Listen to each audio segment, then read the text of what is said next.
5. Ossification of native society. After the political and economic subjugation of a native people comes the final stage of colonialism, the cultural takeover. Once prairie native society was arrested and ossified at the pre-industrial stage after 1885 by being prevented from developing along with the nation's advancing technology and economy, emphasis was placed on its archaic features. Traditional and ritualistic customs, black magic, and other superstitions were retained as long as they served to increase the colonizers' power over the native people. For instance, the position of chief, even though he was powerless, was kept for purely ornamental reasons. All real power and authority was removed from the chief's position from the other institutions of native society and placed in the hands of white authorities. Consequently, decisions affecting native life were made by the white power structure. After the Métis and Indians were confined to reserves, colonies, and ghettos during the later part of the 19th century, they were geographically and culturally isolated from mainstream society. Under these conditions, it was easy for white authorities to propagate suspicions and beliefs among native peoples that served to ossify their culture. Each Indian reserve and half-breed colony was encouraged to think that it was alone in its struggle. The problems were unique to each community and of their own creation. Primitive beliefs were reactivated so that all political thought and discussion would be smothered or excluded. Powwows and other rituals were allowed or discouraged according to the functions they originally performed in the native society. If they served the original political or religious purposes, they were discouraged because that tended to strengthen the native culture. If they were rewarded by the whites as simply colorful, primitive performances, they were permitted and even encouraged. Because there was no basic economy and no workforce in native communities, it was impossible for people to interact with one another or with outside workers on this basis. As a result of the witchcraft ideology and the absence of political power in the reserve, politics became irrelevant or non-existent. The cultural and political strength of the native community was destroyed once the meaningful components had been extracted, but the establishment of an archaic caricature culture did not kill the native culture. On the contrary, it was forced to continue in agony and in a limbo existence. The Indian and half-breed culture that was once open and dynamic became closed and static. Indians and Métis collaborate with their white oppressors by portraying archaic culture through such public spectacles as the Calgary Stampede. They present themselves as Aboriginal people with a primitive culture, although they are performing in the 20th century space age. Teepees are exhibited, tomahawks and primitive tools displayed, as if they were current implements and customs in Indian society. They dress in traditional Indian garments, sit around and smoke the peace pipe. To make the display more authentic for whites, Indians live in the teepees during the exhibition. The Indian spectacle has no historical significance because the Calgary Stampede display is not a historical exhibition. Whites insist upon seeing Indians in this primitive way because it corresponds to their stereotypes. This display is highly amusing to white people, especially to children, who, being easily impressed, come to regard Indians as quaint barbarians. It is a cruel mockery of the true native civilization and a grim misinterpretation of present native customs. The most pitiful part of these spectacles is the dancing, a humiliating experience for other native people because it has no cultural, religious, or artistic quality. These public performances are exclusively for the entertainment of whites. Officials of the Saskatoon exhibition argued that its Indian show must be staged in this Aboriginal manner and in no other way, claiming that the public would not pay to see an Indian show unless it was in this archaic style. These officials cater to the racist mentality of the Canadian people and even make a profit from it. In the early stages of ossification, social institutions become mere caricatures patterned after the original fertile ones. For instance, the Indian councils used to have full support of the people to govern their communities. However, the imperial rule extracted the legitimacy and authority from such councils and left them as mere shells. Their powers have been reduced to such manners as the destruction of noxious weeds and the construction and maintenance of boundary fences. Nevertheless, the form of the institution was allowed to remain. These caricature forms embodied a pseudo-respect, but they actually institutionalized contempt for the former traditions to the point of mockery and sadism. At the same time, Indians and half-breeds were allowed to indulge in all kinds of alien and sterile rituals, such as religious pilgrimages in which council members organized families into groups for long treks to Christian shrines. Since their political power power had been reduced, their energy was directed towards trivial matters. All activities of the native community were completely under the control of the colonizing officials who made all the decisions affecting the daily operations of native people. Farming was an example of this extreme colonial control. The decision-making authority over farming operations was complete, down to the most trivial detail.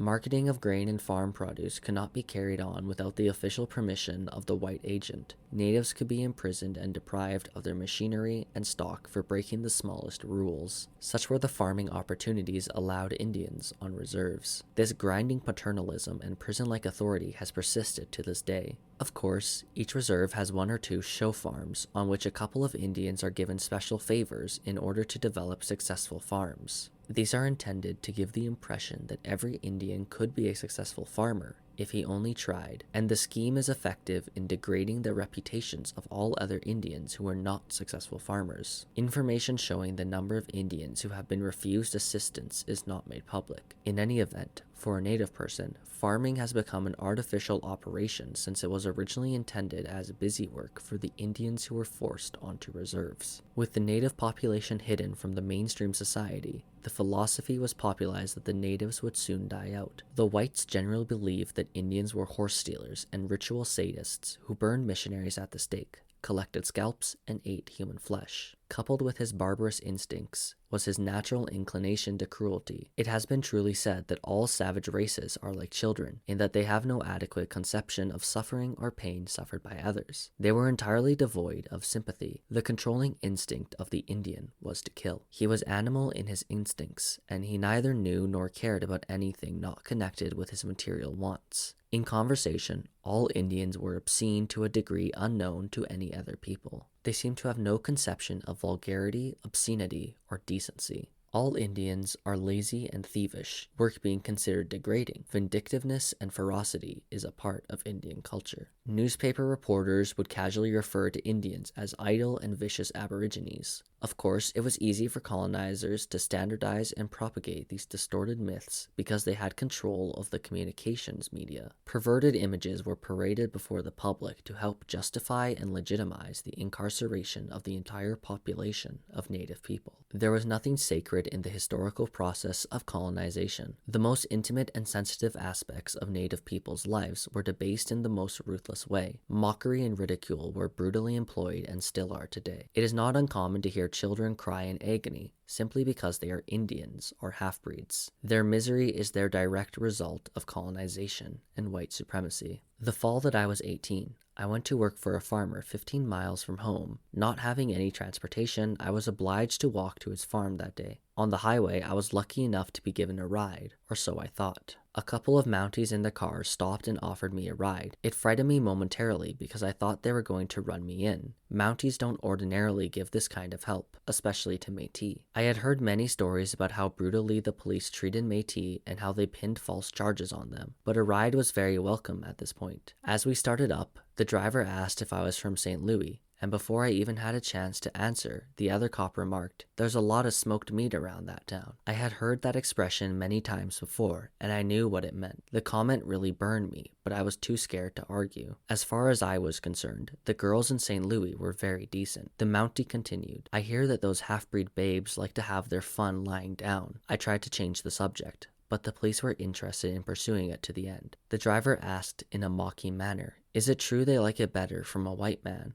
I was getting really angry, while at the same time trying to explain that Métis girls are just as nice as white girls. They drove on with the comments about reddish hot boxes who didn't wear any pants at all, and kept calling me chief in a sneering manner. Although they seemed to have an obsessive interest in native girls, they were also implying that Métis girls were little more than sluts and too dirty for Mounties. One asked, "Is it true that they'll go to bed with anyone for a beer?" I was relieved when we reached the crossroads where I was to get off, but they drove on slowly and ignored my request to be let out. The driver said to his partner, "The chief probably has some little redskin heifer waiting for him in the bush." They joked together about horny bucks and red pea soups always in heat. One wanted to bet me there wasn't a virgin in St. Louis. I began to think about jumping out since we weren't going very fast. They offered to let me out as soon as I would tell them the secret of no knockups. At that point, I said I was going to jump off, and they immediately burst out laughing. Between their fits of laughter, they were half shouting, Jump off, so that's it. They roared on about jump on, jump off, breed games, up and down, in and out, and half-breed fun. Finally, they let me out and drove away in a thunder of laughter. I turned and ran down the road with their mockery ringing in my ears. Shame was burning in my mind like a hot iron. I ran as if I was trying to outrun the Mounties' image of the Métis. I ran till I was exhausted, swearing, spitting, and half crying. That is how the famous redcoats of law and order respect the native people and their society. According to racial stereotypes, Indians and Métis are naturally shy and withdrawn. They are born that way. Incidents such as the one I have described apparently have nothing to do with it. This notion is pounded into the heads of native children by teachers, priests, white functionaries. Because the children are rarely free from this myth, they don't get opportunities to develop confident and assertive attitudes about themselves. It is a very effective way of preventing the development of bold and articulate leaders, and the absence of such native leaders over the last century shows the success of the inferiorization scheme. Coupled with the destruction of self-esteem is the suppression and mockery of native languages. In racist institutions such as schools and churches, Indians are discouraged as much as possible from using their native tongues, and Indian names are anglicized and mocked. For example, a child's Indian name may be incorrectly translated. A name which means something like fearless of his horses, referring to a warrior fierce in battle who has many fast horses, may be given in English as afraid of his horses. The rough, incorrect translation made by white people is ridiculous and in some cases, as above, virtually the opposite of the original. However, whites take only the surface meaning of the anglicized version and mock the Indian as if he were, in fact, afraid of horses. This is a powerful means of degrading native people. Of course, white men's names are never reinterpreted in the same way for the convenience of native speakers. Another example of how language is used to degrade the native people is provided by official government pronouncements regarding natives. As part of the program of national and cultural destruction, the government treats Indians and Métis as wards or children. Such attitudes, typical of the colonial mentality, were clearly revealed during the treaty negotiations and the relocation of Indians to reserves after 1885. In the negotiations of Treaty 6, Governor Morris addressed the masses of Indians saying, "Indian children of the Queen, I am glad to learn that they, Crees, are looking forward to having their children civilized." The reason for this language is to convey the idea that natives are incapable of governing themselves, and that this justifies absolute government over them. In this way, governments encourage their functionaries to look after the children in an authoritarian manner. After reserves were established and Indians had developed a conscience of obedience, police were replaced by bureaucrats, priests, and teachers. The change to new wardens was made possible because Indians and Métis had internalized the myths of inferiority and became placid and subservient. The church was one of the most powerful and effective instruments in destroying native strength, and indoctrination leading to supplicant behavior was done largely by the clergy. Church and school determined much of the ideology of the native communities by teaching native children to believe in white supremacy, and thus in their own inferiority. This paternalism is effective in keeping Indians and Métis in child roles and in their place. Although these non-military authorities give the appearance of being liberal and democratic, their teaching and administration only continues the work of police. The results of this mentality can be seen clearly in any reserve village whose population comprises both natives and whites. There are always two distinct communities. The native section has no gas or running water, no paved streets or sidewalks, only trails and dirt roads. Many of the houses are 1 or 2 room shacks. The differences are more than economic and cultural. They are vividly racial. According to the whites, the native section is a place of lazy, diseased, and evil people incapable of doing anything for themselves, a breeding ground for violence. The whites claim that natives have no culture, no ethics, no sensibility to morality, and no appreciation of law and order. To these colonizers, Indians and Métis destroy and disfigure beauty. The whites speak of their native neighbors in bestial terms, complaining that they breed like rabbits. They speak of the sinful and depraved behavior of natives, of shacking up, of common law marriages, of sleeping around.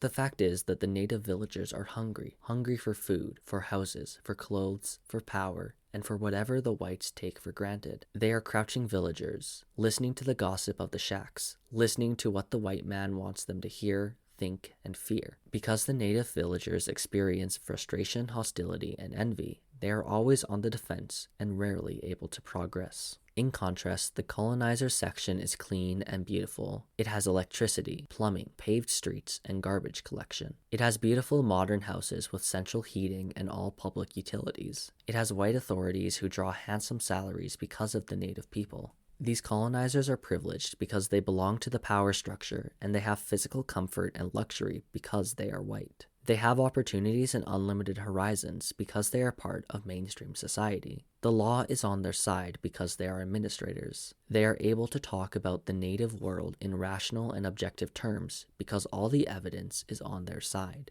Until fairly recently, the Indian agent managed the reserve people's personal business as official business and had the right to open their personal mail. In this way, he emphasized that Indians were not individuals in their own right, with their own personal, intimate existences, and that white agents had full power over them. The only other place where such extreme dehumanization exists is in prisons. Perhaps there is a basis for claiming that Indians and Métis make ideal prisoners. By the same token, whites consider native people as objects and not as persons. This is reflected in phrases such as "our Indians," implying possession of objects such as toys or pets. Indians and Métis are not allowed to take action on their own, action that would be completely independent from whites. To colonizers, natives are to be controlled. They are not human beings who can engage in normal social relationships and organizations. Natives have to be managed and programmed. As colonized people in a white supremacist society, Indians and Métis are dehumanized in every possible way. Indians are often denied their names and instead are given a treaty number. They then become officially known by this number. Native people are depersonalized to such an extent that their inner strength is pulverized and they are left without a vigorous will as an ethnic group. Natives have the highest per capita suicide rate in Canada. This was true in 1975, and it is still true in 1989. The purpose behind the dehumanization of Indians and Métis is to make them accept the denial of their human and civil rights. Also injected into the view of native culture was the belief that Indians and Métis lack moral values. White supremacy claims that natives have always been immoral and dishonest, and that it is a losing battle to attempt to make them live up to decent moral standards. Many racist images are so distorted that they portray natives as little more than savages without intelligence or beauty. Because they are regarded in this way, natives themselves come to accept the cruelties of oppression as a necessary part of their colonized existence. In a dehumanized and racist society, people lose sensitivity to moral and social issues. They have an awareness only of the trivialities and personal events in the ghetto, and not of the serious social, economic, and political issues. Furthermore, colonized people have difficulty uniting on human rights concerns. For example, Indian and Métis people are frequently refused employment or decent housing because of their race, yet they do not protest seriously against this denial of civil rights. Instead, most of them simply accept this crime as a natural part of Canadian society. Frustrated and confused by their state of powerlessness and oppression, Native people sometimes turn to social behavior consistent with racial stereotypes. Indians and Métis become subservient and grateful, and therefore vulnerable to manipulation and exploitation by the authorities. In this way, Native people weaken themselves politically. Some weaken themselves further by internalizing such racial images as the drunken, irresponsible, and shy Native. Consequently, whites can claim that their stereotypes are correct, which in turn reinforces their racist attitudes. Not that this kind of confirmation is necessary to their racist mentality. Contradictions in racial stereotypes that debase Indians and Métis seem not to concern whites. Natives are portrayed as ignorant and gullible, at the same time as they are considered sneaky and crafty cheaters. After all, according to white supremacy, to cheat a white man, a native would have to be exceedingly clever. Even today, if something is missing in the classroom, the teacher usually questions Indian and Métis children first. This is racism in its everyday ugliness and oppressiveness. To mainstream society, Native people all look alike and act alike. There is no individual appearance and behavior. If an Indian or Métis is late for work, all Native people are labeled as habitual late arrivers. Whites often complain they failed just when so much was being done for them, even though only one Native person failed. This allows whites to dispense with any obligation to improve their racist society. The white man rationalizes that he has done his best. If Natives suffer hardship, it is their own fault. Colonization and racism not only harm Native civilization, but they harden the humanity of the entire Canadian society. Canadian authorities and historians have nevertheless managed to perpetuate the illusion that Canada has never been a white supremacist society, an illusion that Canadian people continue to believe. As a result, they have developed attitudes that harmonize well with apartheidism. Canadians have adjusted to their white supremacy. Because they are unaware of their racism, they are self-righteous, arrogant, and free from any social conscience with regard to racism. In the past, unless a white man was able to break free of his racism and search for the truth remained hidden. The native people in a colony are not allowed a valid interpretation of their history, because the conquered do not write their own history. They must endure a history that shames them, destroys their confidence, and causes them to reject their heritage. Those in power command the present and shape the future by controlling the past, particularly for the natives. A fact of imperialism is that it systematically denies Native people a dignified history. Whites claim that Métis and Indians have no history or national identity, or, if they do, then it is a disgraceful and pathetic one. When Natives renounce their nationalism and deny their Indianness, it is a sure sign that colonizing schemes of inferiorization have been successful.